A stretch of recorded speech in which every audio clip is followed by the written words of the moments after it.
We're working hard to ensure a bright future for all of us, but we need your help too. We're facing some big challenges about how we manage water, so we've got some important choices to make. Back in the day, up and down the country, we built our waterways around current need and around industry of the time. Many such structures have no current purpose, and it is impacting our wildlife.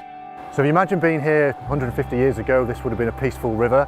What our predecessors did during the Industrial Revolution was introduce a lock and a weir that we can see behind me. That severed the navigation for the migratory fish overnight. Prosperity and growth was great from trade into the heart of Birmingham, but the environment suffered quite severely at the time. We need to remove useless structures and let our waterways recover.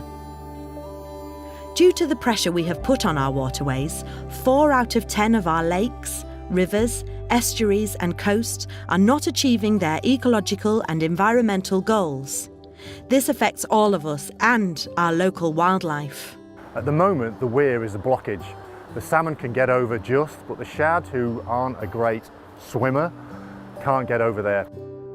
The population before these were put in, we understand, was in the millions. Now, through research done by the Environment Agency and Seven Rivers Trust, we know there's about 6,000 to 10,000 fish, which is a tiny population. Nowadays, we're working with natural processes instead of against them, restoring rivers and reconnecting them to their floodplains. This slows the flow of water, reducing flood risk for people living downstream. This is Porthole Meadows in Huntingdon, and it's one of the oldest and best floodplain meadows in the whole of the country.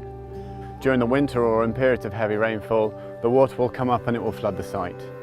And actually that's a really, really important part of how the site is managed, because as the floodwater comes on, it deposits some of its silt and then the hay is cut and taken away. So over time, this meadow is actually gradually cleaning the river. So it's a real jewel in the crown. It's really, really worth celebrating. Rivers can be restored in other ways too. Humans put in various dams and features which slow the flow. Beavers do that as part of their behaviour, so they create those complex habitats and just restore river systems to a healthier way of being. When we brought the beavers in, they were here for 10 weeks. In that time, they constructed 4 dams. And the water going out, when we had the next significant rain, was actually much, much lower than the water coming in and much more spread out.